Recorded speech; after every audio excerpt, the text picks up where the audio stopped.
웃기지도 않는 손흥민 맹비란 케인. 손흥민처럼 놓치지 않았을 것. 전 토트넘 선수의 손흥민 헤더. 지적 고센 우충원 기자. 해리 케인이었다면 놓치지 않았을 것. 토트넘은 26일 이하 한국 시간 영국 런던 토트넘 호스퍼 스타디움에서 열린 2023-2024 프리미어리그 13라운드 아스톤 비라와 맞대결서 1대2로 역전패했다. 이날 패배로 토트넘은 3연패에 빠졌다. 개막 후 10경기서 8승 2무로 최고의 성과를 만들었던 토트넘은 3연패에 빠지며 부담이 커졌다. 손흥민은 풀타임 소화했으나 골과 어시스트를 기록하지 못했다. 토트넘은 전반 22분 조바니 로셀소, 27 아르헨티나 골로 앞서 나갔지만 전반 추가 시간, 후반 16분 내리 골을 허용했다. 특히 토트넘은 3연패에 빠진 경기 모두 선제골을 넣은 후 역전패 당했다. 손흥민은 이날 3차례나 골 그물을 흔들었지만 모두 오프사이드 판정이 내려지면서 결국 무득점으로 경기를 마쳤다. 손흥민은 팬들에게 정말 죄송하다. 3연패는 분명히 우리가 원하는 결과가 아니다라며 주장으로서 승리를 위해 최선을 다했다고 말할 수 있다. 상대 수비를 뚫고 골 기회를 만드는 게 쉽지 않았다라고 말했다. 그는 1대 0으로 앞서고 있을 때 경기 컨트롤을 잘했어야 했다라며 플레이도 다소 느렸고 그러다 실점하고 오프사이드까지 나오면서 템포를 잃고 말았다. 우리는 더 강해져야 한다고 강조했다. 손흥민은 좋은 골 기회를 창출한 것은 다행이지만 홈에서 패한 것은 안타깝다라며 팬들의 엄청난 응원에도 패의 가슴이 아프다고 덧붙였다. 경기 후 축구통계 후스코어드닷컴은 손흥민에게 평점 6.8의 무난한 평가를 내렸다. 손흥민은 2차례 슈팅, 유효 슈팅 1개, 과 3개의 키패스, 패스 성공률 88%를 기록했다. 32차례 볼터치를 했으나 결정적인 한 방이 아쉬웠다. 이브닝 스탠다드는 손흥민의 활약을 인정하면서도 3차례 모두 득점이 오프사이드로 취소됐다고 아쉬움을 나타냈다. 이브닝 스탠다드는 전반 막판 훌륭한 솔로 골을 포함해서 오프사이드로 제외된 득점이 3골 이상이었다며 그는 토트넘의 최고의 플레이에 많이 참여했다. 다른 날이었다면 많은 골을 넣을 수도 있었을 것이라고 전했다. 풋볼 런던은 손흥민에게 평점 6을 매겼다. 풋볼 런던은 손흥민은 전반 종료 직전에 슛을 날렸지만 오프사이드 판정을 받았고 후반에도 공이 네트에 다시 들어갔지만 같은 결과였다. 페드로 포로의 슛을 리바운드해서 3번째 시도도 오프사이드로 득점이 되지 않았다고 했다. 이어 풋볼 런던은 그 외에는 보여준 것이 별로 없었다고 비교적 박한 평가를 했다. 손흥민은 치열하게 임했다. 특히 최근 부상자가 늘어나 부담이 커진 팀 상황서 손흥민의 움직임은 최고다. 토트넘은 현재 제임스 메디슨, 미키 반더벤, 히샬리솜, 이반 페리시치 등 선수 8명이 부상을 당했다. 설상가상 토트넘은 이날 로드리고 벤탄쿠르도 부상을 당했다.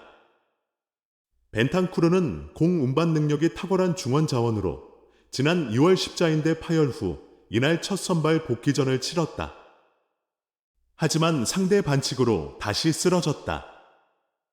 엔지 포스테코글루 감독은 부상 정도는 확실하지 않다면서도 발목 문제로 보인다.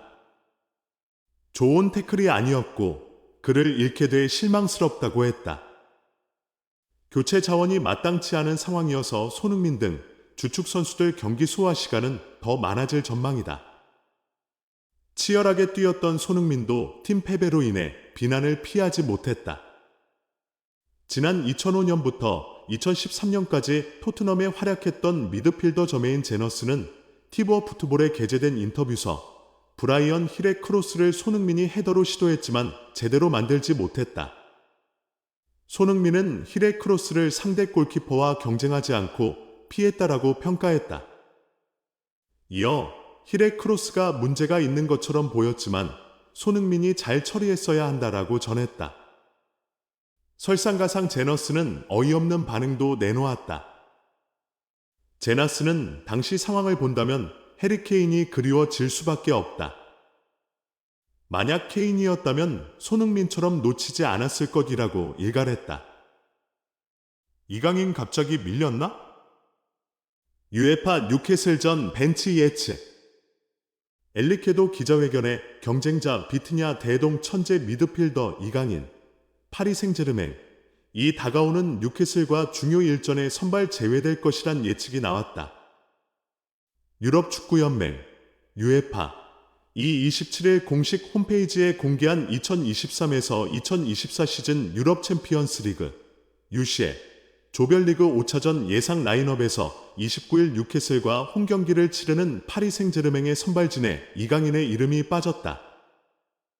UEFA는 루이스 엘리케 PSG 감독이 4-3-3 포메이션에서 파비안 루이스, 마누엘 우가르테와 함께 비티냐가 공격형 미드필더로 선발 출격할 것으로 전망했다. UEFA가 예상한 라인업은 지난 25일 에즈 모나코와 리강 홈경기와 최전방 스트라이커 한 자리 빼고 똑같다. 모나코전에서 공격 선봉으로 나선 곤살로 하무스를 대신해 랑달콜로 무아니가 킬리안 음바페, 우스만 덴벨레와 스리톱으로 이룰 것이라고 관측했다. 시즌 초 4-2-2-2 포메이션을 활용하기도 했던 엘리케 감독은 최근 4-3-3 포메이션을 활용하는 횟수가 늘어나고 있다. 4-2-2-2 포메이션에서 왼쪽 미드필더로 중용돼 강한 인상을 남겼던 이강인은 공교롭게 팀이 4-3-3 전술을 활용한 AC밀란과 챔피언스리그 조별리그 4차전과 모나코전에서 벤치에 앉았다. 엘리케 감독은 주전 미드필더인 초신성 어렌 자이르 에머리가 대표팀 경기에서 부상을 당한 상황에서 왼쪽 공격형 미드필더 자리에 더 적합한 선수로 포르투갈 국가대표인 비티냐를 낙점한 것으로 보인다. 비티냐는 모나코전 포함 11월에 들어 음바페 다음으로 많은 두 골을 넣으며 공격적인 재능을 뽐냈다. UEFA는 이를 토대로 엘리케 감독이 5대2 대승한 모나코전과 비슷한 라인업, 비슷한 방식으로 뉴캐슬전을 운영할 것으로 예상한 듯하다. 엘리케 감독도 일단 비티냐 선발 출전을 암시했다. 경기 하루 전에 진행한 사전 기자회견에 대표 선수로 비티냐를 대동했다. 비티냐에게 힘을 실어준다는 방증이다. 엘리케 감독이 올 시즌 이강인과 비티냐를 번갈아 투입하고 있다. 이에 따라 뉴캐슬전 기자회견에선 자연스레 비티냐와 이강인 공존할 수 없는가란 질문이 나왔는데 엘리케 감독은 일단 아니다. 좋은 선수들은 항상 같이 뛸 수 있다고 생각한다. 비티냐와 이강인 모두 윙어, 미드필더로 뛸 수 있다. 둘 다 선발로 나설 수 있다며 공존 가능성을 열어뒀다.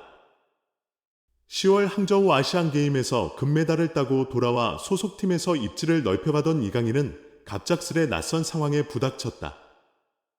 PSG가 챔스 16강 진출을 위해 반드시 승리해야 하는 이번 경기에 선발로 중용받지 못한다면 입지에 적신호가 켜졌다고 해도 무방할 듯하다.